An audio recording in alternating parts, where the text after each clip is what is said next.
Oi pessoal, tudo bem? Meu nome é Matheus Henrique, do canal Autocrítica da Direita.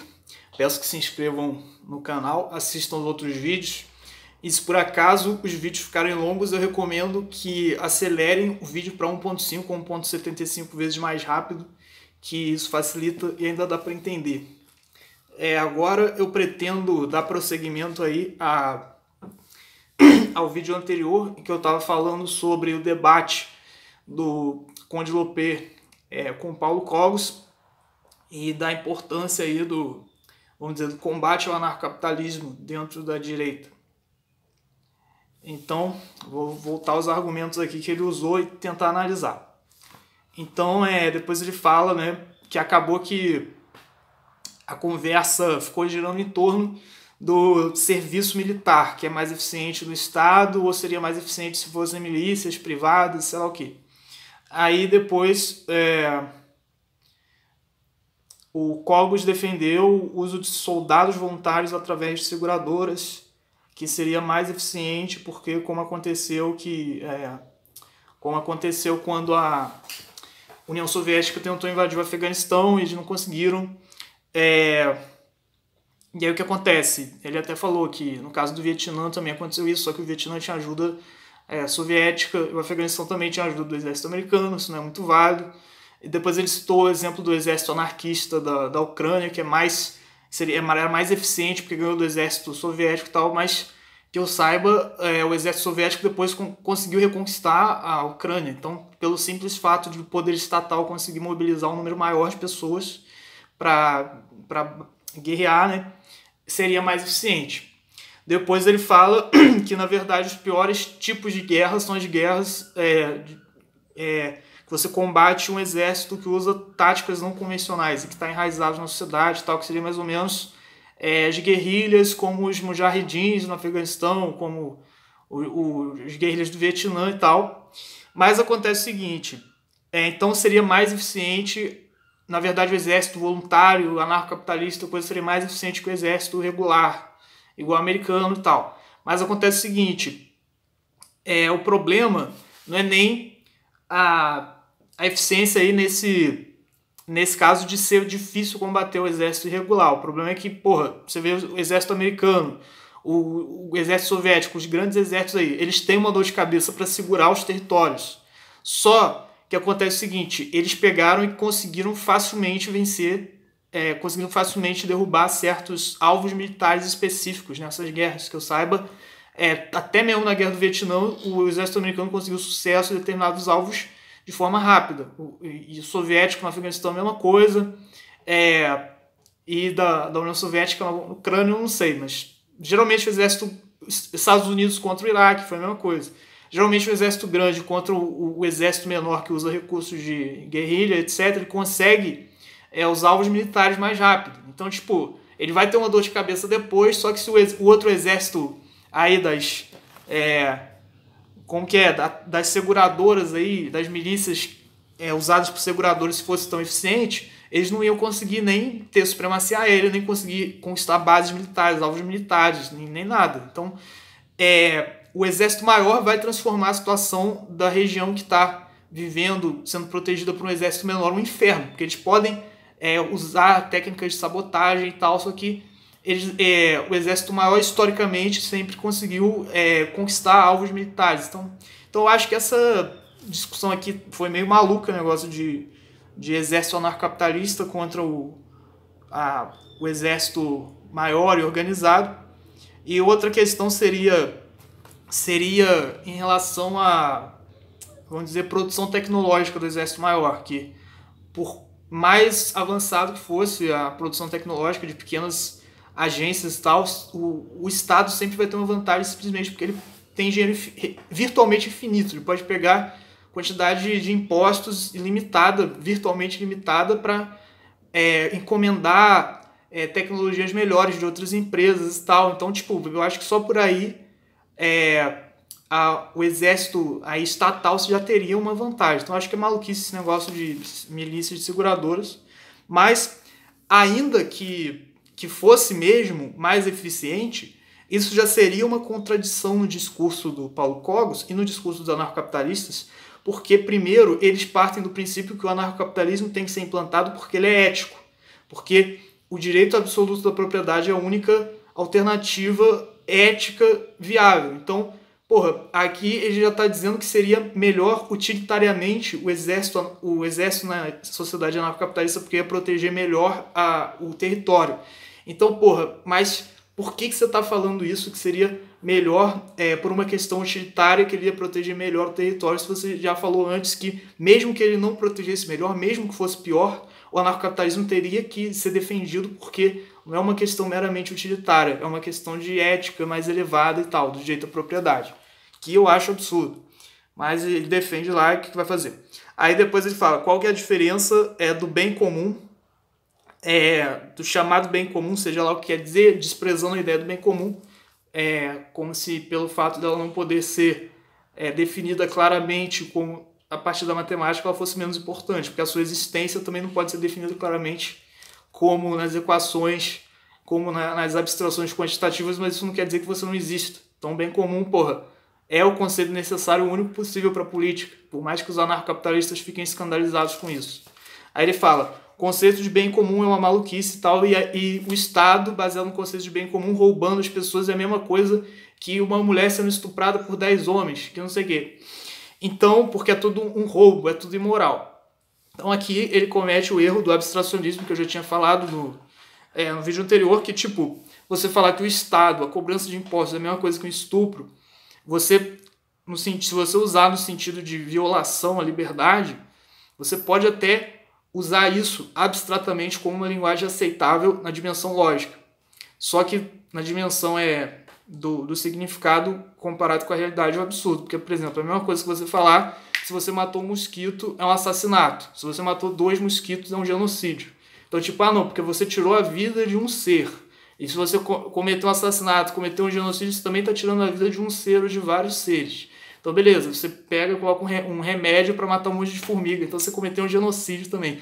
Abstratamente, logicamente, enfatizando a sua atenção apenas na esfera abstrata da ligação entre as premissas, sem você se aprofundar no significado ali do conteúdo de cada uma dessas premissas e comparar aquele conteúdo com a realidade para você ver se ele tem se ele é válido ou não comparado com a realidade, tá certo você dizer que matar uma pessoa e matar uma formiga é a mesma coisa.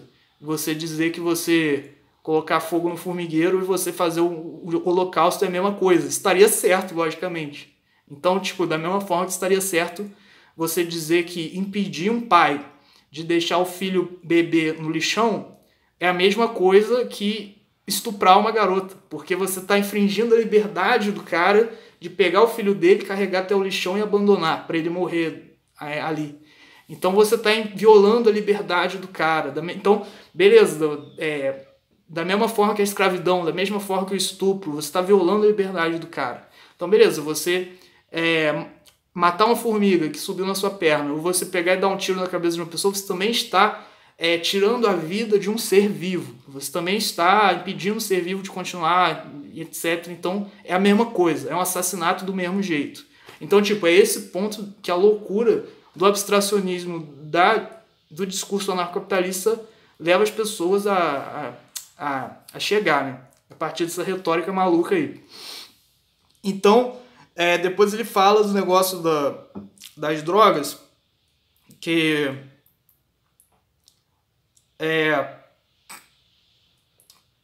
as famílias responsáveis que fazem as pessoas não usarem drogas seriam obrigadas a subsidiar as famílias não responsáveis. Então, isso é um problema e tal, por isso que as drogas têm que ser liberadas, etc. A questão é o seguinte, a injustiça menor em nome do bem comum, eu acredito que possa ser válida, porque, por exemplo, a questão da cobrança de impostos, tem ali 5 famílias passando fome e um cara bilionário. Então, tipo, você pegar e obrigar o Estado a tirar dinheiro desse cara bilionário para distribuir naquelas famílias para elas não passarem fome. Então, você pode até argumentar que não é assim que funciona pela economia, porque o livre mercado, não adianta você ficar dando esmola para as pessoas, você poderia argumentar. Mas numa situação hipotética, abstrata, em que existisse o burguês milionário, existisse pessoas passando fome, você, numa situação abstrata, tem que tirar o dinheiro dele para as pessoas não morrerem de fome, seria moral, seria ético se fosse assim que funcionasse a sociedade. Então é uma injustiça você pegar e obrigar o cara a fazer uma coisa que ele não quer. É uma injustiça porque você está roubando, cara, e para impedir as pessoas de passarem fome. Só que é uma injustiça que vai ter um bem maior, porque você vai estar tirando um pouquinho de dinheiro de um cara que não vai fazer falta para impedir que aquelas famílias ali morram de fome. Então, porra, aí se fosse Paulo Cogos, segundo essa retórica aqui, olha, porque é muito injusto você obrigar uma pessoa, escravizar uma pessoa para ela te dar dinheiro para outra pessoa não morrer, sendo que ela nem conhece as pessoas. Beleza, é uma injustiça pequena, só que em nome do bem maior de preservar a vida daquelas pessoas, eu, pelo menos, preferia 1000 vezes essa injustiça pequena do que uma justiça, né, 100%, uma justiça que pode ser seguida 100%, mas que causa a morte das famílias, do pessoal que não tinha o que comer, que causa um mal maior na sociedade. Então, tem esse problema aí. Depois ele fala... não sei em qual contexto ele falou isso, né? Que as pessoas cometem atrocidades... que as pessoas cometem atrocidades em nome do Estado, porque nas guerras, tipo guerra do Afeganistão, guerra do Iraque, sei lá, as pessoas são levadas pela loucura da ideologia do Estado, que o Estado coloca na cabeça delas, e acaba cometendo atrocidades, matando por causa dessa ideologia maluca. Mas acontece o seguinte, se você vai dizer que o Estado é ilegítimo por causa disso, então a anarquia também é ilegítima por causa disso, porque os anarquistas já cometeram uma porrada de assassinatos, de atentados à bomba, etc., só para tumultuar a organização política.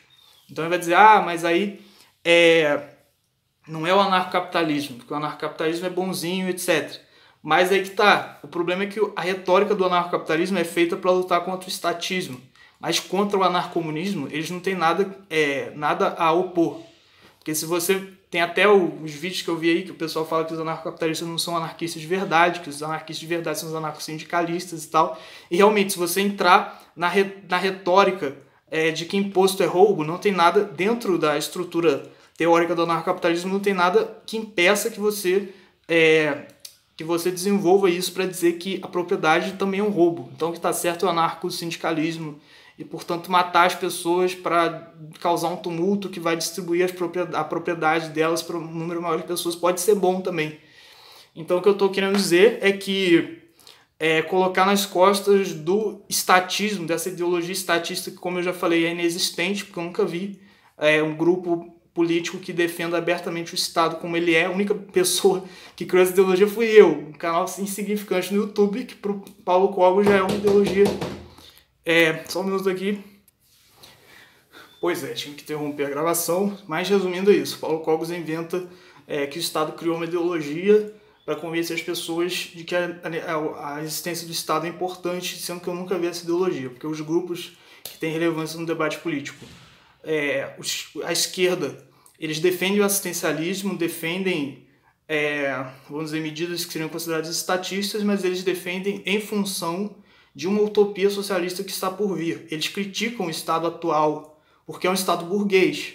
Então eu nunca vi um esquerdista que fala, não, eu defendo esse Estado para sempre, esse Estado é maravilhoso. Os esquerdistas sempre falam, não, esse Estado é uma merda, filho da puta, burguês, mas a gente tem que usar o assistencialismo por enquanto. Então, os próprios conservadores, que eu acho que deveriam fazer, mas eu nunca vi um conservador falando, não, eu defendo o Estado, esse Estado é uma beleza, é ótimo. Eu acho que eles deveriam fazer isso. Mas a retórica conservadora, de forma burra, foi construída sempre esculhambando o Estado. Então, o que faz os conservadores virarem idiotas úteis do anarcocapitalismo. E os liberais também, a retórica liberal toda conduz ao anarcocapitalismo. Então, todos os grupos relevantes na sociedade, não tem ninguém que não tem nenhuma palavra para justificar a existência do Estado. Então, como que o Estado cria uma ideologia que vai mobilizar as pessoas? Uma ideologia invisível. Mas então, além desse ponto aqui, né, ele fala que essa ideologia invisível leva as pessoas a cometerem atrocidades. Então, eu acho isso legítimo porque a anarquia também leva, e aí ele poderia dizer, mas não é o anarcocapitalismo, porque o anarcocapitalismo respeita o direito à propriedade, etc. Só que o anarcocapitalismo, da forma como ele constrói essa defesa do direito à propriedade, não tem força suficiente para impedir que isso resulte no anarcocomunismo, no anarcossindicalismo, porque esse problema do Estado vamos dizer, essa concepção aí maluca de direito à propriedade, se você derrubar isso, não tem nada que impeça o anarcocomunismo de ser legítimo também. Por isso que eu acho que essa crítica é inválida. Não sei se eu fiquei muito claro nesse ponto, mas depois talvez eu explique melhor e etc. Agora eu vou para os outros pontos aqui que eu anotei. Aí depois, quando ele ainda fala dessa questão da sociedade, vamos dizer, do papel do Estado na sociedade e tal, quando fala do problema da legalização das drogas, então ele fala que o Estado proibir as pessoas de usarem drogas é ilegítimo porque o Estado estaria arrogando para si o direito de fazer escolhas morais, que na verdade isso seria prejudicial para a sociedade, porque as pessoas vão virar filha da puta, vão virar imorais se o Estado pegar e tomar decisão para elas.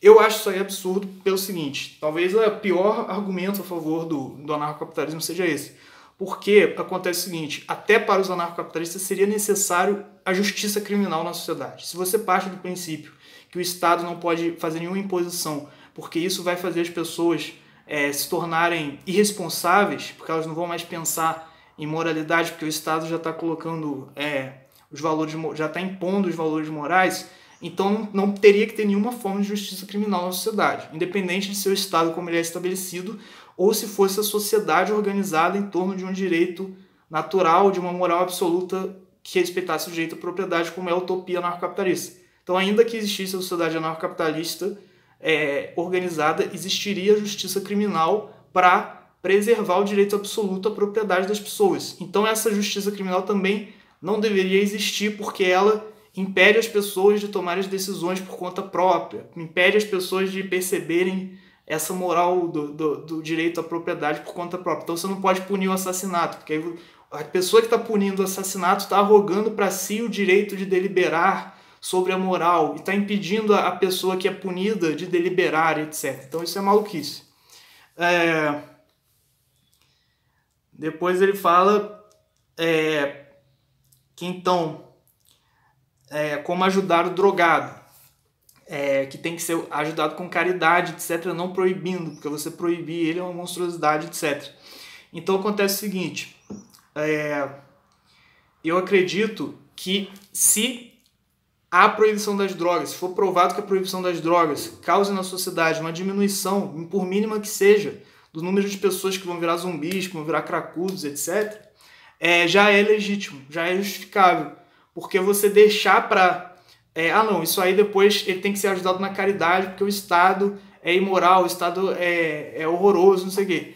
Isso aí o que acontece? Você está, como eu falo em vários vídeos anteriores, criando uma hierarquia valorativa na sua mente para fazer as propostas de ação política baseada em uma concepção moral de forma totalmente maluca, aí, porque você está colocando a justiça absoluta da propriedade como mais importante que a vida da pessoa, que a consciência da pessoa. Se o cara não tiver a vida, não tiver a consciência, se o cara virar um zumbi na Cracolândia, ele não vai ter noção nem do que é a propriedade. Então, se o Estado cometer o que seria uma injustiça menor para preservar o bem comum da sociedade, para permitir que aquela pessoa não virasse cracudo, já seria legítimo. Porque você dizer que não, a pessoa tem que se fuder mesmo, tem que virar cracudo, tem que morrer em nome da propriedade. Sendo que se ela estiver naquela situação, não vai nem saber o que é propriedade. Então, a questão do direito absoluto à propriedade é autodestrutivo. Porque as pessoas precisam ter um mínimo de preservação da própria ideia de consciência para elas terem a ideia do direito à propriedade. Então, se por acaso o Estado e a consequente agressão em uma escala menor do direito à propriedade fosse necessário para possibilitar aquela pessoa a ter a noção do que é a propriedade, da importância da propriedade, já seria legítimo, já seria justificado, porque a aplicação da moral absoluta, inflexível, como eu procuro esclarecer nos outros vídeos, é impossível, ainda mais nas discussões sobre política, e o que é possível é a moral do mal menor, do mal a bem possível para o número de pessoas possível. É a linguagem, é a formulação utilitária, mesmo que não seja o utilitarismo como ele foi desenvolvido, etc. Mas enfim, essa questão aí de que não de que não pode impedir as pessoas de virarem cracudas por uma questão ética. Isso é maluquice. Porque, porra, que ética é essa que deixa mais gente virar cracudo? Já é uma ética que, porra, você tem que ficar com o pé atrás pra ver isso. As outras coisas aí que faltaram comentar foi sobre o que o Conde Lopé falou sobre a questão das drogas. Que ele fala que a questão das drogas é uma coisa controversa, então ele não tem certeza se é certo ou não, etc. E aí, por que os conservadores acham isso controverso? Por que muitos conservadores não têm segurança para se posicionar contra as drogas, como deveria? No fundo, eles são contra as drogas, emocionalmente eles não gostam da ideia de legalizar as drogas, mas ao mesmo tempo eles não sabem o que dizer, se atrapalham quando eles vão argumentar alguma coisa nesse sentido. Por que isso acontece? Por causa da retórica idiota do movimento conservador nos últimos anos, de só esculhambar o Estado, de dizer que não, o conservador é aquele que tem uma desconfiança em relação ao Estado, tem uma desconfiança em relação aos políticos, que eu já falei que é um flatus vocis da definição de um conceito político, porque isso não quer dizer porra nenhuma. O comunista também pode ter desconfiança, o liberal também pode ter desconfiança. Então isso não quer dizer nada no sentido de definir politicamente um movimento ou uma pessoa. E além disso, o conservadorismo só adotou a retórica esculhambando o Estado, que é a retórica que resulta no anarcocapitalismo, mesmo que eles não queiram, que eles desprezem o anarcocapitalismo, a retórica que eles usam fomenta o anarcocapitalismo.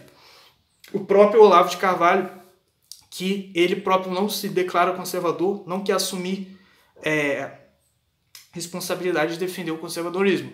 Ele tem todo o direito, ninguém é obrigado a levantar bandeira de nada. Mas os alunos que se propuseram a defender o conservadorismo, que levantaram a bandeira do conservadorismo, deviam ter uma noção do quanto essa retórica anti-estatista pode ser destrutiva. Porque muitas vezes que eu vi os discursos do Olavo falando sobre a legalização do cigarro, por exemplo, o Olavo fala, não, o Estado não pode dizer o que a gente pode e não pode usar. Por isso que tem que liberar o cigarro. Então, porra, não é por isso. Porque, quer dizer, na visão conservadora não pode ser por isso. Tem que ser porque o cigarro é uma droga menos nociva que a maconha, que é possível a sociedade aceitar a ideia da legalização do cigarro, porque elas já estão acostumados com o cigarro, com a cervejinha, mas mesmo assim pode proibir a cocaína, o crack, porque é mais lesivo na opinião da sociedade. Não faz diferença se essa opinião é respaldada cientificamente ou se é um mero achismo. Porque se você faz a exigência que essa opinião seja respaldada cientificamente, não existe democracia. Democracia é a possibilidade dos grupos políticos se posicionarem baseados no mero achismo. E no mero achismo, a maioria passar leis que vigorem na sociedade. E senão não é democracia.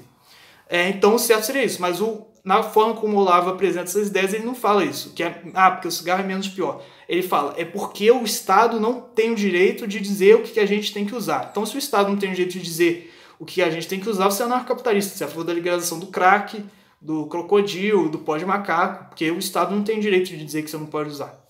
Se a retórica conservadora fosse essa, não teria argumentos contra o anarcocapitalismo.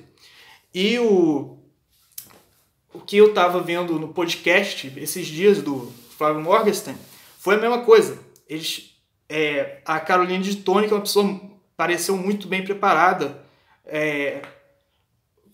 para a ação política e tal, só que na esfera da dimensão da filosofia política por trás daquelas pautas que ela estava defendendo, tinha muitos problemas que, se você for analisar profundamente, você vê que são um tiro no pé para um conservador falar aquele tipo de coisa. Por exemplo, quando ela fala que ela defende a liberdade de expressão e quer passar algo equivalente à primeira emenda. Tipo, você pode falar a merda que você quiser que o governo não pode interferir, igual os Estados Unidos.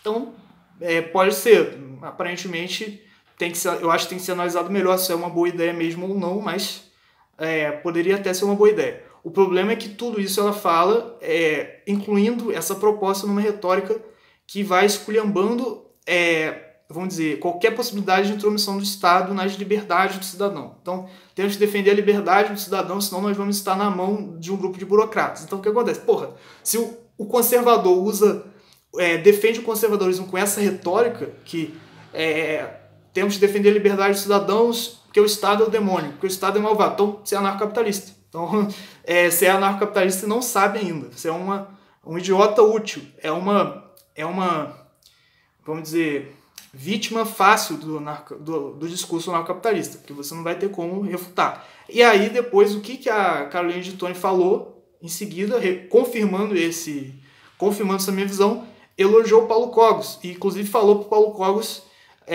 ir lá no programa do Flávio Morgenstern. Ela, não, o Coguinhos é muito bom, o Coguinhos é maravilhoso, inclusive você tinha que chamar ele aqui.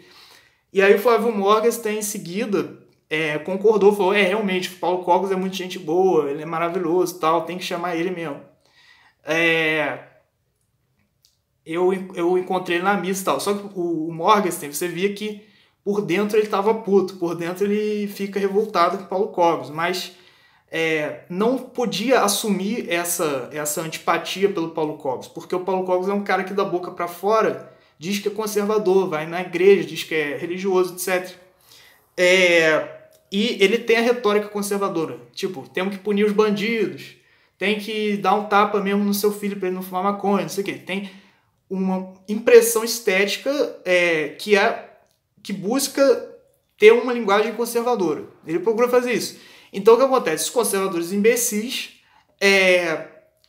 não percebem que, na verdade, por trás desse esforço para passar uma impressão estética de defesa de posicionamentos conservadores, a ideologia que ele defende, a concepção que ele defende, é a mais destrutiva possível para o conservadorismo. Na verdade, é o principal inimigo do conservadorismo, mais do que a esquerda, porque a esquerda todo mundo sabe que é uma merda, todo mundo sabe que tá errado, que vai virar Venezuela, que vai virar ditadura, todo mundo sabe. Agora o anarcocapitalismo, quantas pessoas que criticam de forma consciente, de forma metódica o anarcocapitalismo e rejeitam conscientemente o anarcocapitalismo? Só eu, uma pessoa no YouTube. Nem o Olavão, tipo, tá velho já, não quer saber o que é anarcocapitalismo, quer ficar colecionando as armas, xingando o pessoal no Facebook. Não tem obrigação nenhuma, ele já fez o papel dele, agora tá velho, tá com as manias dele lá, e todo mundo, o pessoal da direita não tem autonomia, todo mundo da direita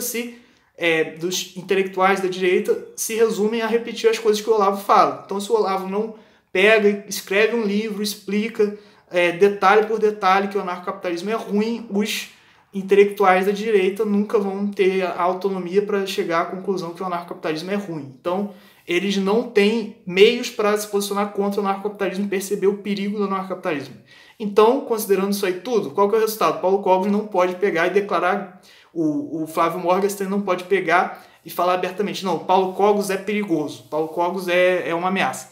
Por isso que eu até nesse ponto admiro o Nando Moura. Eu critiquei o Nando Moura em alguns vídeos, etc. Mas nesse ponto eu tô de acordo com a concepção dele. Porque até quando como é que é?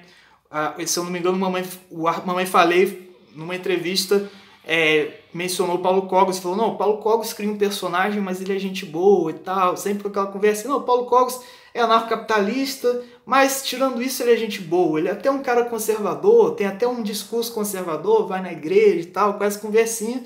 Aí o Nando Moura já na hora falou, não, eu não tô nem aí pro Paulo Cogos não, o Paulo Cogos é um gordo, fudido, não sei o que só fala merda. Porra, o Nando Moura, por mais que eu tenha divergência com ele nesse ponto aí, ele tem um mérito muito grande de ter sido a única pessoa no meio conservador a se comportar diante dessa tentativa de, vamos dizer, criar uma boa imagem, uma boa impressão sobre o Paulo Cogos da forma correta, que era, não, esse negócio aí de conservador é mentira, o Paulo Cogos é o maior inimigo do movimento conservador, é a maior ameaça, o maior parasita ao movimento conservador. Então, Nando Moura tem o mérito de ter percebido isso. Agora, o Flávio Morgenstern, o pessoal do Senso Comum, você acha que eles perceberam isso? Perceberam porra nenhuma.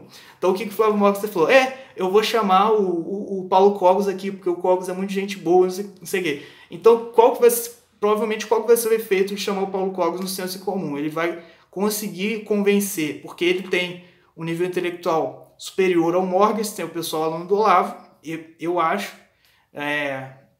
Me provem o contrário, mas eu duvido que alguém prove o contrário. O nível do Paulo Cogos é, sim, bem maior que qualquer aluno do Olavo que eu conheço. Não sei, é Ronald Robson, que eu não li o livro e tal, mas até mesmo o Flávio Gordon, o Paulo Cogos tem um nível de argumentação, de síntese de ideias melhor que o Gordon, quanto mais do Flávio Morrison. Então, o que vai acontecer? Ele vai lá, vai seduzir mais conservadores, que são o público do senso em comum, para virar anarcocapitalistas, e o pessoal anarcocapitalista, o que acontece? O Estado é tudo uma merda.